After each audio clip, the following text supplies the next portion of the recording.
जनतेचा हक्काचा आवाज। माजी खासदारांच्या हा लवाद काय लक्षात येऊ शकत, म्हणायला फक्त सोपं आहे की मी पाणी आणलं आणि रामराजेंनी पाणी घालवलं। कुठं रामराजेंनी पाणी घालवलं?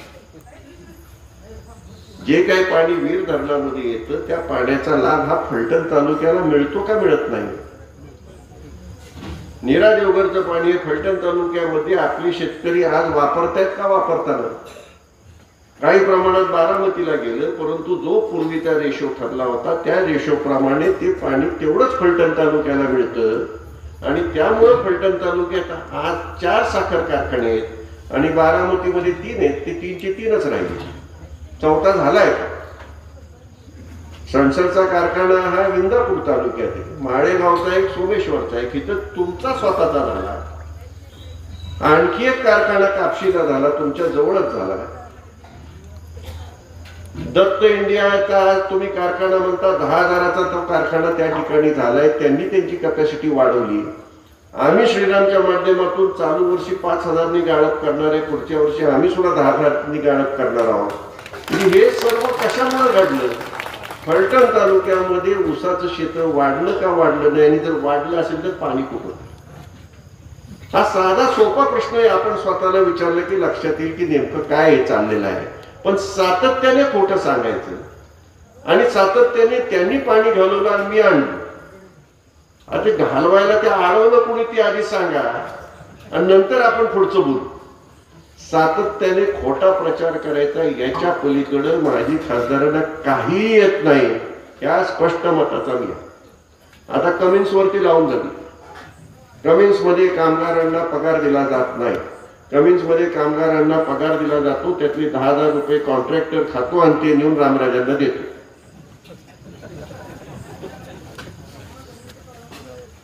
आता कमिन्स ही मल्टीनॅशनल कंपनी आहे आणि या ठिकाणी कोणी कमिन्स मध्ये जर कॉन्ट्रॅक्टवर असेल तर त्यांना माहिती असेल की आपल्याला जो पगार मिळतो तो आपल्या खात्यामध्ये जमा होतो, कॉन्ट्रॅक्टरच्या हातात जात नाही।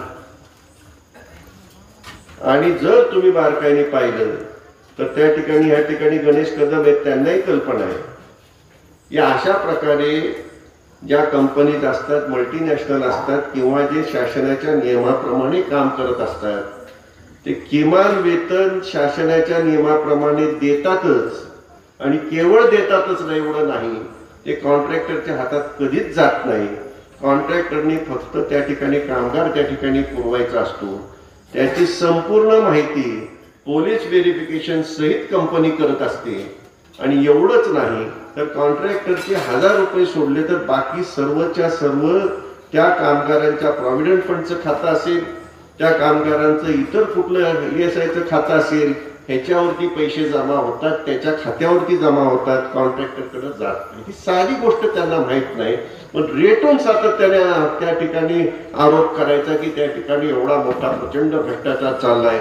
1,000 कोटी आतापर्यंत खाल्ले गेले, त्यांना कोटीमधलं सगळं माहिती आहे। त्यांनी तर सांगितलं होतं की मी दिवसाला 1,000 कोटीचा विकास काम माझ्या मतदारसंघात करतोय, खरं आहे का खोटं सांग? 1,000 कोटीची विकास कामांनंतर त्यांच्या लक्षात आलं आपण जरा जास्तीचं बोललोय। हे तसंच चाललेलं आहे, खोटं फक्त रेटून बोलत राहायचं। आता कुठं गुंडांची यादी केली, आता गुंडांच्या यादीमध्ये पांडुरंग गुंजवते, म्हणजे आता गुंडांची यादी सुद्धा खरं तरी वाटावं बाबा गुंड आहे, उद्या गुंडांच्या यादीत दत्ताबापू अनपट असतील, म्हणजे माणसाला खरं आता त्यांनी काय कोणाची कॉलर धरली का, कोणाचा रस्ता अडवला, काय केले म्हणून हे गुंडांच्या यादी। मला वाटतं अनुष्ठानी येऊन त्या ठिकाणी ही भाषा केली असावी, ती एक आता कोणीतरी काहीतरी भुंकणारं एक बरोबर लागतं तसं आता ठेवलंय, पाळलंय, पाळूच्या त्याचा विषय मला काय विषय अंगावरती सोडत राहायचं। अरे तू किती त्या ठिकाणी गाया मारल्या ते एकदा नीट सांग, का कुणाला काहीच माहित नाही। गोशाळा काढली, गोशाळेमध्ये गाढवं आणली, त्या ठिकाणी गाया आणल्या, त्या ठिकाणी बैल आणली, त्या ठिकाणी उंट आणले, त्यांना खायला काही नव्हतं आणि ती मरायला लागली। हे अजून पाप आपल्याला धुवायचं आहे, त्याचं पापशालन करायचं आहे आणि इकडं कुठं गुंडगिरीची भाषा करायची। आणि ज्याला तुम्ही गुंड म्हणतात त्याच्याच बाजूने ह्यांनी साक्ष दिली, तो एखाद्या वेळेला तो विसरला असेल.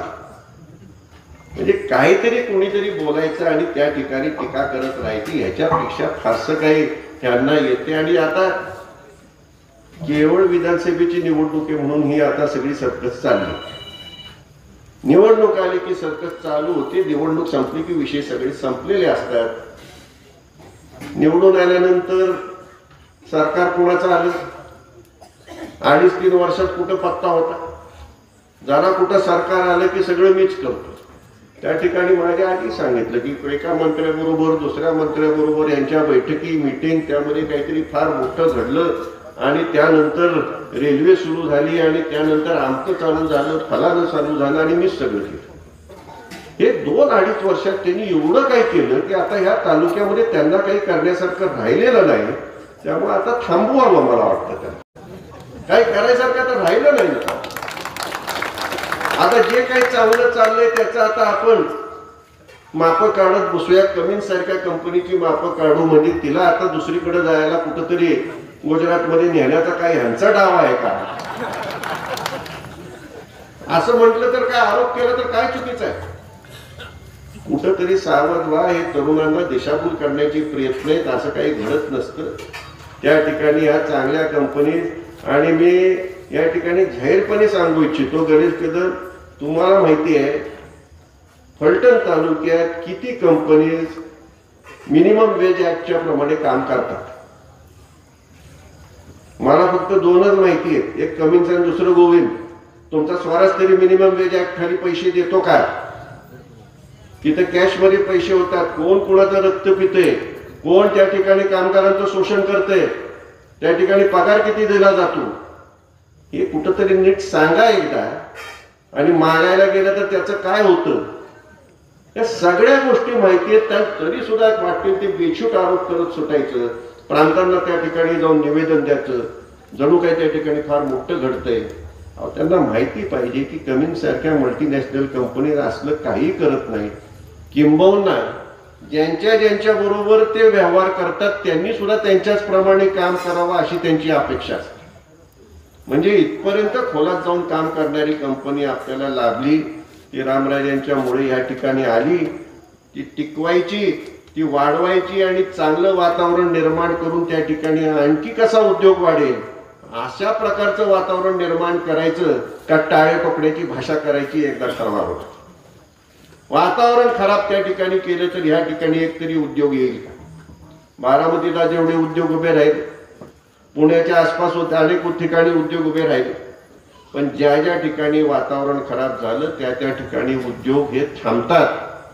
सातारा MIDC मधून कितीतरी उद्योग निघून गेले, त्याच्या मागे काहीतरी नक्कीच कारण आहे.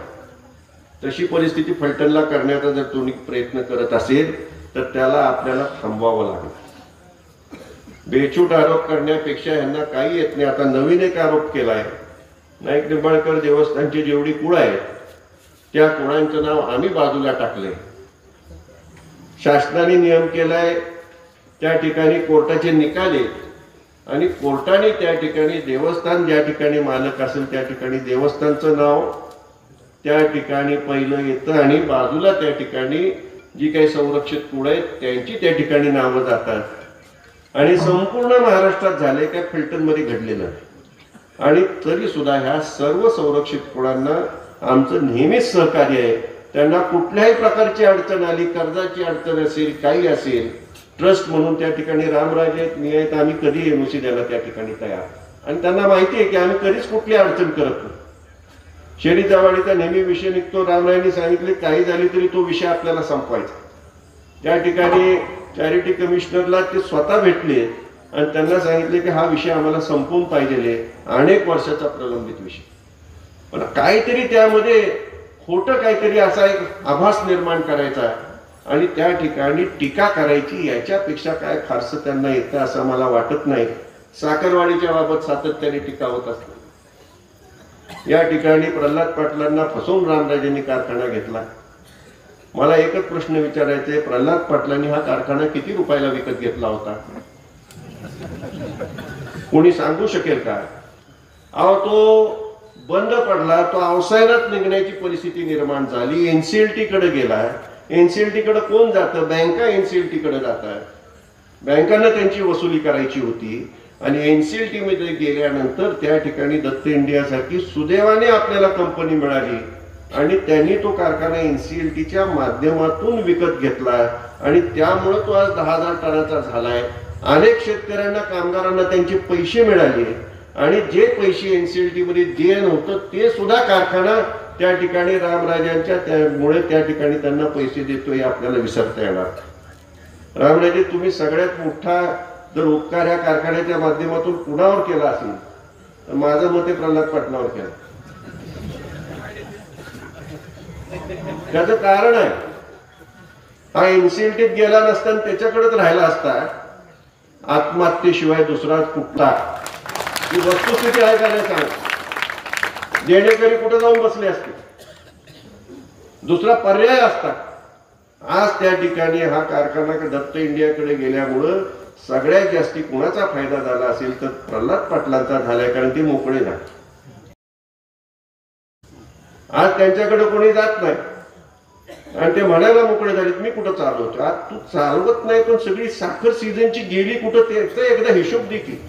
चालवू नको पण अख्ख्या सीझनची साखर कुठे गेली आणि त्यांनी भाषा करायची आहे की मला फसवलं.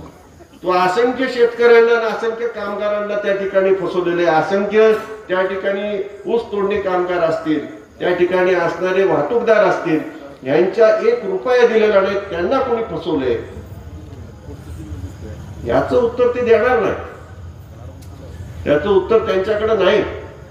आणि अशा फसव्या लोकांनी या ठिकाणी येऊन बोलावं, त्यांच्यावरती कुठेतरी विश्वास ठेवतोय. अहो आपण नाही, परंतु त्या ठिकाणी मोहिते पाटील तर नक्कीच शाणे झाले म्हणून तर त्यांना थांबवायचा निर्णय घेतला. मागच्या वेळेला त्यांना निवडून कोणी दिले? माजी खासदारांना, रणजित नाईक निंबाळकरांना मागच्या वेळेला निवडून कोणी दिले? आणि मग ह्या वेळेला मोहिते पाटलांनी का ठरवलं की काही झालं तरी ही व्यक्ती आम्हाला नको? काही कारण असेल का बिनकारणाचं? तिथं त्यांना जे समजलं ते आपल्याला काही उशिरा समजतंय का? अनुभव आपण रोजचे घेतोय. शहरामध्ये जास्ती आहे, तुम्हाला कमी आहे, पण हे कुठंतरी आपल्याला थांबवावं लागणार आहे, कायमचं थांबवावं लागणार आहे. हे बाकीचे टीकेचे विषय, मला टीका करण्याचा माझा स्वभाव नाही, तुम्हालाही माहिती. कारण आपण सकारात्मक राजकारण करून, सकारात्मक विकासाची कामं करून लोकांपुढे आपण उभं राहतो. आणि माझा स्वतःचा अनुभव आहे की काही न सांगतात लोक जाणून घेतात की कामं कुणी केलेली आहेत आणि तुम्हाला मतं देत असतात. लोकांना माहित असतं हे काम कसं झालं. आपण सतत बापू लोकांना माहिती आहे का? माहिती नाही. तुम्ही किती वेळा, आता अर्जापूरचा वितरिकेचा जो प्रश्न आहे तो किती वेळा आपण गेलो असतो. रामराजे फोन करत होते, बैठकी घेत होते, प्रत्येक ऑफिसला आमदार साहेब जात होते आणि काही करून हा प्रश्न सोडवायचा किती वेळा प्रयत्न केला, त्यावेळेला हा प्रश्न सुटला. हे सर्व लोकांना दिसतं, लोकांना माहिती, वेगळं काही सांगावं लागत नाही. पण अशी खोटी माणसं मात्र काय जवळ उभी करू नका, एवढीच या ठिकाणी मी आपल्याला विनंती करणार आहे. आणि सर्वात महत्वाचं, कुठंतरी तालुक्याची घडी आता चांगली बसली. पाण्याचा प्रश्न मार्गी लागला, तालुका औद्योगिकरणाच्या दृष्टीने पुढे चाललेला आहे आणि ती घडी विस्कटण्याचा जर कोणी प्रयत्न करत असेल तर मग मात्र आपल्याला त्याला थांबवावं लागेल. या ठिकाणी आपल्याला एक कल्पना आहे की पाईपद्वारे आता आपल्याला पाणी मिळणार. त्याचा सुद्धा मोठा इतिहास आहे, एक दिवस तोही तुमच्या पुढे कथित करीन. आता फक्त एवढंच सांगेन की पाईपद्वारे पाणी देण्याच्या संबंधाने रामराजे साहेब सभापती असताना तुमच्या दालनात जी मीटिंग झाली त्यावेळेला तो निर्णय झाला आणि जे काही पाणी त्यामुळे वाचणार होतं त्याच्या संबंधाने काय करायचं अशा प्रकारची सुद्धा चर्चा झाली. आणि ते पाणी ज्यांची क्षेत्र जे लाभ क्षेत्रामध्ये गेलेली आहेत, म्हणजे फलटण असेल, माळशिरस असेल, खंडाळा असेल, यांचा प्रामुख्याने पहिल्यांदा विचार करावा आणि नंतर बाकीचा विचार करावा अशाही प्रकारचा त्या ठिकाणी निर्णय झाला, चर्चा झाली. आता आम्हाला लोकसभा लढवायची, आम्ही एक पत्र दिले. पाणी किती वाचतं? 3 TMC. 1 TMC Malshiras, 1 TMC Sangola, 1 TMC Pandharpur. हे खरे का खोटे त्यांना विचारा पाहिजे तर मी पत्र दाखवतो. म्हणजे तुमचं पाणी, जमिनी तुमच्या गेल्या आणि पाणी कुठं आता द्यायचं? सांगोला पंढरपूर त्यांचा संबंध काय? त्यांना मी देऊ नाही मिळू नाही अशा मताचा मी नाही, पण जमिनी आमच्या गेल्यात. आधी आमचं बघा, आमचं क्षेत्र पूर्ण भिजतंय का? आमचं क्षेत्र पूर्ण भिजत नाही. फलटण तालुक्यामध्ये नीरा देवगरच्या कार्यक्षेत्रामध्ये 58% क्षेत्र भिजतं. उर्वरित क्षेत्र भिजण्यासाठी सर्वच्या सर्व पाणी फलटण तालुक्याला, खंडाळा तालुक्याला, माळशिरसलाच लागणार आहे. त्याच्या पुढे जाऊ शकत नाही. पण आपल्याला लोकसभा लढवायची काय देणं घेणे? बाकीचं द्याचं पत्र पुढचं पुढं. तशाच प्रकारची टेंडर, जुनं टेंडर रामराजे साहेब सांगतील कुणी रद्द केलं. आता सगळ्याच गोष्टी जर बोलायच्या झाल्या तर कुठं ना कुठे बोलावंच लागतं.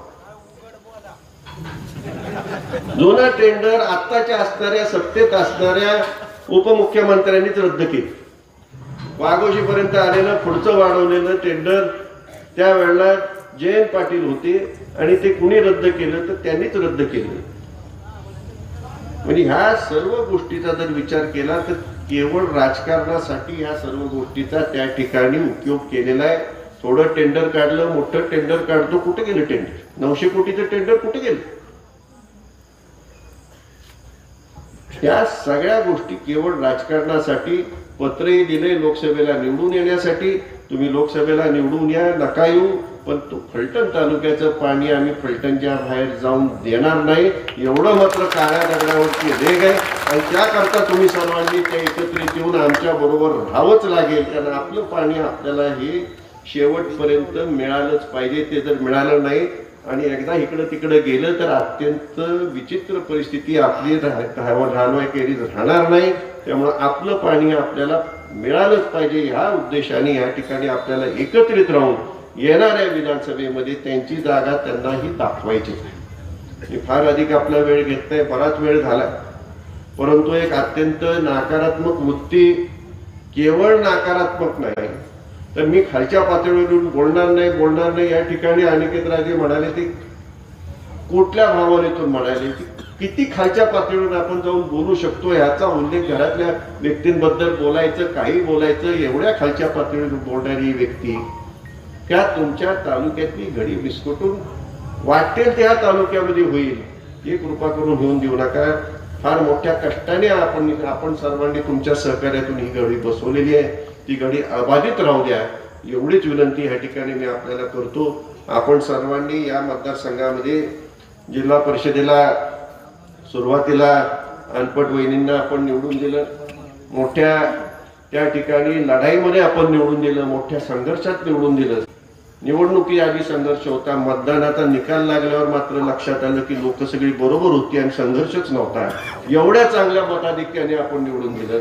दुसऱ्यांदा दत्ता बापूंना दिलं, तुम्ही सर्वांनीच दिले. तुम्ही सर्व एकत्रित राहिला त्यामुळे ते घडलंय. त्यांच्या माध्यमातून त्यांनी काम करण्याचा प्रयत्न केला आणि सर्वांना एकत्रित घेऊन काम करण्याचा प्रयत्न केला. पण आज बापूंनी वेगळीच थोडीशी आता राजकीय सैन्याचीच भाषा त्या ठिकाणी चालू केली. परंतु तो विषय नाहीये, ते आम्ही साधारण ते माझ्यापेक्षा जर लहान असतील, परंतु कुठंतरी तरुणांना संधी द्यावी ह्या दृष्टिकोनातून ते बोललेले आहेत आणि ती भावना आमची सर्वांची आहे. आता जिल्हा परिषदेमध्ये परत मी जाणार का तर मुळीच आता तरुणांना त्या ठिकाणी संधी द्यायलाच पाहिजे. ही विषय कुठले म्हणजे त्याला दुसरा पर्याय नाही आणि आमच्या मनात कोणाच्या शंकाही नाही. आणि त्यामुळे त्या भावनेतून की आता इतरांना तरुणांना संधी मिळावी ती लक्षात घेऊन आपण चांगले तरुण पुढे या आणि राजकारणामध्ये काम करण्यासाठी या राजकारणात येण्याचं आज जे कारण असतं म्हणजे बहुतांशी लोकांचं कारण असतं राजकारण आणि सरकारी नोकरी. हे दोन ठिकाणी जायचं काय कारण असतं तुम्हाला चांगलं माहिती. आता मी उघड सांगतो ते कारण घेऊन मात्र काय पुढे येऊ नका. काम करण्यासाठी या, आपोआपच तुमचंही कल्याण होत राहतं. फक्त लोकांसाठी काम करा आणि तेवढ्यासाठी तरुणांनी जरूर पुढे यावं. आमचा पूर्णपणे त्यांना पाठिंबा असेल. आम्ही त्यांच्या पाठीमागे निश्चितपणे आम्ही उभं राहू. परंतु राजकारण केवळ राजकारण न ठेवता चांगल्या प्रकारचं समाजकारण या तालुक्याला जी परंपरा महाराज साहेबांपासून लाभलेली आहे, शिवाजीराजे, रामराजे, त्या सर्वांनी जी परंपरा या तालुक्याला दिली ती घेऊन जाणारी तरुण पुढे येऊ द्या. आम्ही त्यांच्याबरोबर निश्चितपणे असू. आपल्या भागातील महत्त्वाच्या आणि ताज्या बातम्या पाहण्यासाठी गंधवार्ता न्यूज चॅनलला यूट्यूबवर सबस्क्राईब करा आणि बेल आयकॉन प्रेस करा.